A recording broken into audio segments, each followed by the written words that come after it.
And there's my pursuit that when I was Uzor Kalu. Anyone wants to get this fight jet, I'm not against issue for job. Man, I always innocent people open on Abia. I would have the new city and the new city.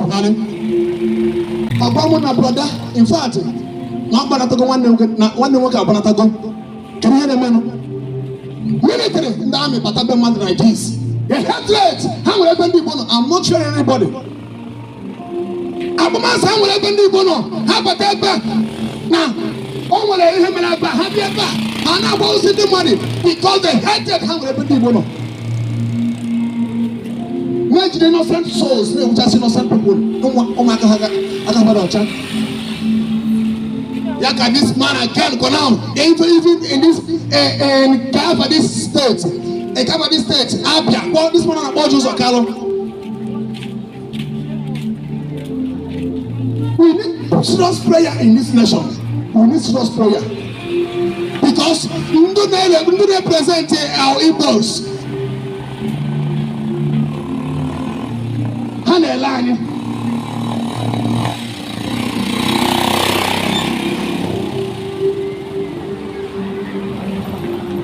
Okay, send the fighter jet. All the bush all of them. Okay, look at what in fact, you have them gather but on a bona FIFA on a bomb mobile. Now, for no problem, I will save you on a bomb mobile. Innocent blood. People so open also look at things are happening. Our leaders are wicked. They are selfish, they are very wicked. All Uzor Kalu joins the fighter jet and Abia. They blues on send no man of bread, but I have another breed. They send the other fighter jet. Wicked leaders. Get a minimum set of everybody here, a minimum set. On us, which are someone go back and had on our try again. Concern the fighter jet. Compare which are school, my God, had on. Imagine wickedness. Wickedness. I put it in again, Melandapia. Oh, he said the fighter jet. Compare who says innocent youth. Compare who says innocent youth. For example, if one young one can want to take on me. I want to go down and work at 8 Cameroon. If you get 4, so I become Jeremiah, Jeremiah will be like on me. Working before, take a hundred on Nubi. Uzor Kalu who's Uzor Kalu? Also, the fighter jet. But I have food for young boys. Those guys get buffet and they will kill them. This is what is going on.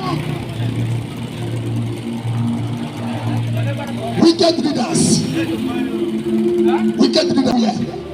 Our governors, our presidents, when they go any camp okoko. They went to die in everyone. They got them everywhere. In Nigeria, on us not getting the Fulaniana. Some governors are not with the Sunifana. Imagine wickedness in high places. Look at what is going on in Imo State.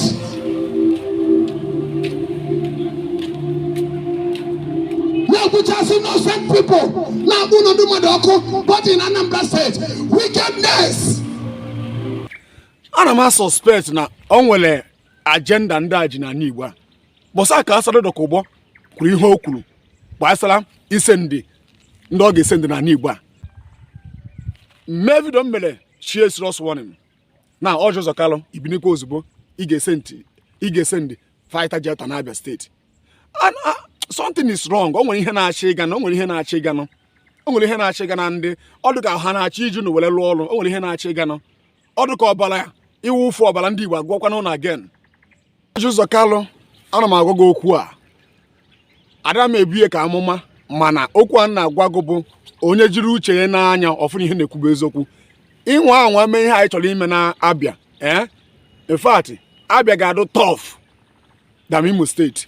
And send ihe a ga-eweta peace, ọ ga-eweta more trouble, more fire ga-adụ na Abia. Maka ihe a ngwa agụ today. Mee ka efu. unu bụ ndị gọvanọs, unu bụ ndị politicians, unu na-emefe jiri na uche mmalụ unu ga-esi wee mefe. Akwa ka onye ame n'Imo steeti mee ya ngwa gị ga-afụ jiri na uche mmala unu ga-esi wee solve problem. Ọ bụrụ gidigidi ihe na-ebute m bụ ọbala ụmụ mmadụ ọ na-awụfu usi ndị aka fadụ ọcha ọ na-egbuchasị. That is ebe nse nwe problem with unu na ndị gara ka ha jee nụta nwaanyị na Imo steeti na ọ na-esi gbufe. And ọbụkwa sọsọ ndị nke ọ na-egbu every day. Ịchọ ka iburetakwa na-abịa ụmụ gị n'obodo oyibo jekparatakwa fa na-abịa ka ha biri na-abịa.